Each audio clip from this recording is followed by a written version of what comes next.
UP80 news, खबर से असर तक। डेली न्यूज अपडेट पाने के लिए हमारे चैनल को सब्सक्राइब करें और बेल आइकन को दबाना बिल्कुल भी ना भूलें।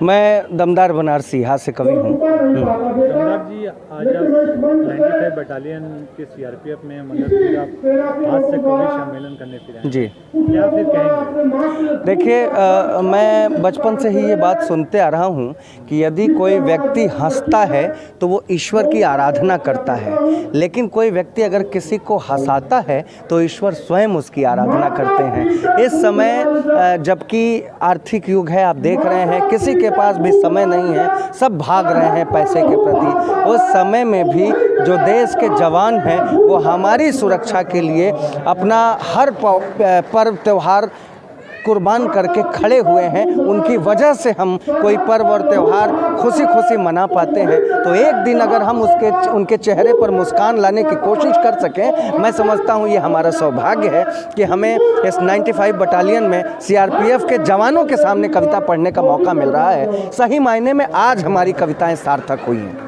आज किस अवसर पे आपने कविता सुनाई? देखिए, नया साल है, हर जगह उत्साह और उमंग का माहौल है, तो नए साल में नए साल के अवसर पर ये हास्य कवि सम्मेलन आयोजित किया गया है। मैं तो चाहता हूँ जवान हमेशा हंसते रहें, मुस्कुराते रहें, क्योंकि वो खुश रहेंगे, वो सुखी रहेंगे, वो हंसते रहेंगे तो हमारे देश की जो जनता है वो भी प्रसन्न रहेगी। मैंने एक छंद कहने की कोशिश की है कि नए साल में चलो ये मिल के कसम खाएं, एक मजबूत भाईचारा हम निभाएंगे। नए साल में चलो ये मिल के कसम खाएं, एक मजबूत भाईचारा हम निभाएंगे। जाल में नेताओं के फंसेंगे नहीं भाई, अब भारती की अस्मिता को आग न लगाएंगे। सही मायने में तभी भारत महान होगा, पत्थर नहीं जी हम लेखनी चलाएंगे। सही मायने में तभी भारत महान होगा, पत्थर नहीं जी हम लेखनी चलाएंगे। और देश अपना प्रथम, पूरा विश्व पीछे होगा, हम सब मिल के तिरंगा लहराएंगे। ये हमारी तमन्ना, और हमारी तमन्ना से पूरे देश की तमन्ना जुड़ी हुई है। प्रश्न पर भैया मैं तो मौन था, उसके इस प्रश्न पर मैं तो बिल्कुल मौन था। सवाल ये कौन उठा, वो कौन था, वो कौन था? उसके इस प्रश्न पर मैं तो बिल्कुल मौन था। सवाल ये कौन उठा, वो कौन था, वो कौन था? फिर उसका जवाब आया, सर खोजा होगा काम आने वाले रिश्तों को बुरे दौर में, और शून्य की खोज की होगी किसी और ने।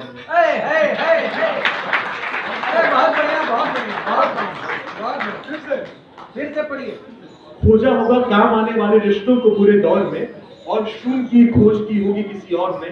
आपकी गणित की जानकारी बड़ी न्यून है, आज के इस दौर में लगता है आप भी भवशून्य हैं। लाओ एक शहर में पूरा हिंदुस्तान ढूंढ के लाओ, एक शहर में पूरा हिंदुस्तान ढूंढ के लाओ। देखिए, मैं शिक्षक हूँ, और एक चीज मैं आपसे बताना चाहूंगा, मैं बच्चों से कहता भी रहता हूँ कि देखो बच्चों,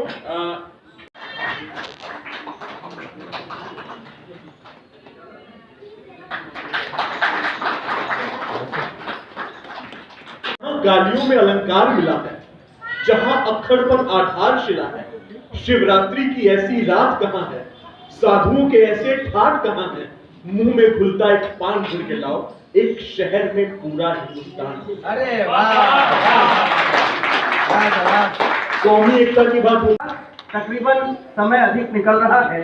मुझे 4 लाइनें याद आती हैं कि अपने दामन को भिगोती ही चली जाती है। थोड़ा सा खुलिएगा, थोड़ा सा मन मिजाज बनाइएगा।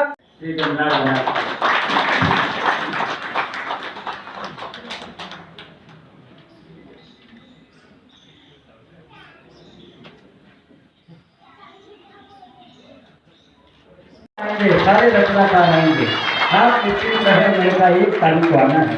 मैं आदरणीय कमांडेंट साहब यहाँ बैठे हुए हैं, जब इनसे पहली मर्तबा यहाँ से मिल करके गया था बेटा, तो यकीन मानिए मुझे ऐसा बिल्कुल भी नहीं लगा कि आप हमसे बहुत ज्यादा अलग हैं। आप हमारे बीच से हैं, लेकिन आपके कंधों पर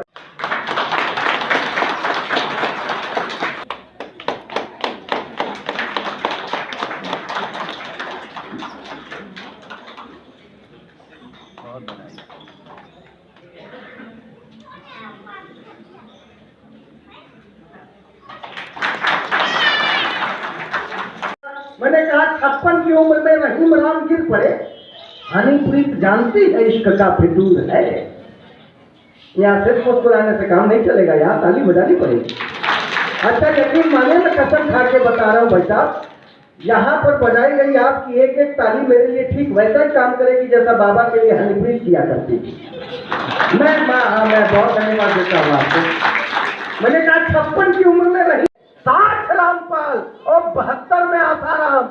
गिरने की सूची हमें ज्ञात तो जरूर है, और बड़े बड़ों को भी हम पाते हैं गिरा हुआ है। रुपया गिरा तो मोदी जी का क्या कसूर है? मोदी जी का, वो मोदी जी की कोई गलती नहीं। दोस्तों मुझे कि सितारे तोड़ के गर्दों से लाए जाते हैं, लहू से नक्शे तमन्ना बनाए जाते हैं। ये बज़्म इश्क है, अहले वफा की महफिल है, यहाँ चराग नहीं दिल जलाए जाते। ये बज़्म इश्क है, अहले वफा की महफिल है, यहाँ चराग नहीं दिल जलाए जाते हैं। दोस्तों कि सितारे तोड़ के गर्दों से लाए जाते हैं, लहू से नक्शे तमन्ना बनाए जाते हैं। ये बज़्म इश्क है, अहले वफा की महफिल है, यहाँ चराग नहीं दिल जलाए जाते। ये बज़्म इश्क है, अहले वफा की महफिल है, यहाँ चराग नहीं दिल जलाए जाते हैं। दोस्तों